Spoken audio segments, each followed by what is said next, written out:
আসসালামু আলাইকুম। আজকে শরীয়তপুরের গোসারহাট উপজেলার নাগরপাড়া ইউনিয়নের শিবপুর গ্রামে অবস্থিত তালুকদার বাড়ি জামে মসজিদ, যা জিনের মসজিদ নামে পরিচিত।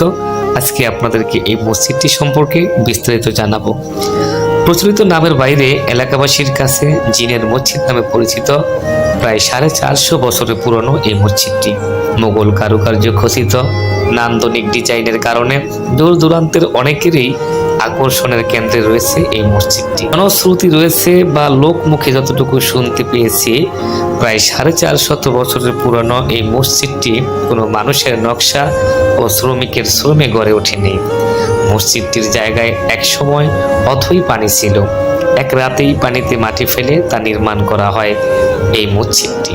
প্রবীণরা দাবি করেন জিনদের মসজিদ নির্মাণ কাজ শেষ হতে প্রায় ভোর রাত হয়ে যায়। এ সময় পার্শ্ববর্তী গ্রামের এক ব্যক্তি মসজিদের কাছাকাছি মাছ ধরতে গেলে জিনেরা নির্মাণ কাজ অসমাপ্ত রেখেই চলে যায়। তাই এখনো মসজিদটির কিছু কিছু কাজ অসমাপ্তই রয়ে গেছে। পুরনো কোনো নাম ফলক বা ইতিহাস থেকে মসজিদটি নির্মাণ সাল জানা যায়নি, অথবা মসজিদটির মধ্যে এমন কোনো নমুনাও নেই যা দেখে মসজিদটি নির্মাণের সাল কিংবা কে বা কারা এই মসজিদ নির্মাণ করেছে তা জানা যায়। প্রবীণরা আরও জানান, মসজিদটি নির্মাণের পর জিনের ভয়ে প্রায় 50 থেকে 60 বছর কেউ নামাজ পড়তে যেত না। পরবর্তীতে মসজিদ এলাকায় জনসংখ্যা বৃদ্ধি ও বসতবাড়ি নির্মাণ হলে মানুষের ভয় কাটতে থাকে। অনেকেই নামাজ পড়া শুরু করেন, কিন্তু তখনও অধিকাংশ সময় নামাজে অপরিচিত অনেককেই দেখা যেত। মসজিদ কমিটি সূত্রে জানা যায়, প্রায় 5 কাঠা জমির উপর স্থাপিত চতুর্ভুজ আকৃতির মসজিদটি এক গম্বুজ বিশিষ্ট। মসজিদের ভিতরে 3টি কাতার বা সারি রয়েছে। প্রতি কাতারে 10 জন করে মোট 30 জন জামাতে নামাজ আদায় করতে পারেন। মসজিদের সামনে প্রায় 450 বছরের পুরনো একটি পাকা মাঠ রয়েছে। মুসল্লি সংখ্যা কাতারের ধারণ ক্ষমতার বেশি হলে মাঠটিতে নামাজ পড়েন অনেকে। মসজিদের আঙ্গিনা ঘেঁষা একটি পুকুর আছে। মুসল্লিদের ওযুর জন্য এখানে রয়েছে একটি শান বাঁধানো ঘাট। আব্দুল হালিম মির্জা নামে এক মুসল্লি বলেন, ভয় ডর এখন আর লাগে না। জিনের মসজিদ সবাই বলে, আমরা ছোটবেলা থেকেই এই মসজিদেই নামাজ পড়ি। ছোট থেকে সবার কাছে শুনে আসছি এটা জিনের তৈরি মসজিদ। মুরব্বীরা আগে জিন দেখেছেন, কিন্তু এখন আর সেই জিন দেখা যায় না। জিনের মসজিদের ইমাম নুরুল ইসলাম ব্যাপারী বলেন, প্রায় 30 বছর ধরে এখানে ইমামতি করছি।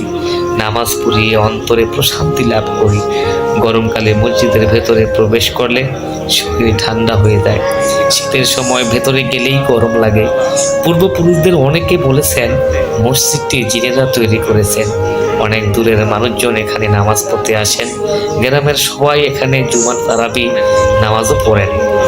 মসজিদ কমিটির সভাপতি আব্দুল সালাম তালুকদার বলেন, মসজিদটির বয়স 450 বছরের মতো হবে। মুরব্বীদের থেকে শুনেছি এই মসজিদ জিনেরাই তৈরি করেছে। এখানে দীর্ঘ 27 থেকে 28 বছর একজন হাফেজ ছিলেন। তিনি রাতে জিনদের নামাজ পড়তে দেখেছেন। আমরা অনেক সময় রাতে ভিন্ন রকম অপরিচিত শব্দ শুনতাম।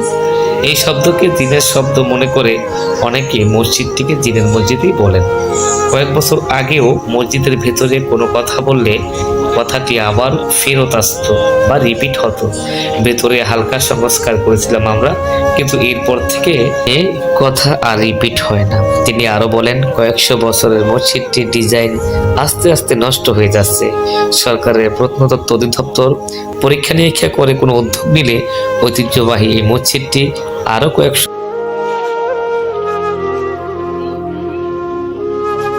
আপনি তো এই মসজিদ অনেক আগে থেকে আপনি দেখতেছেন, আপনার জন্মস্থান এখানে, বাড়িও এখানে।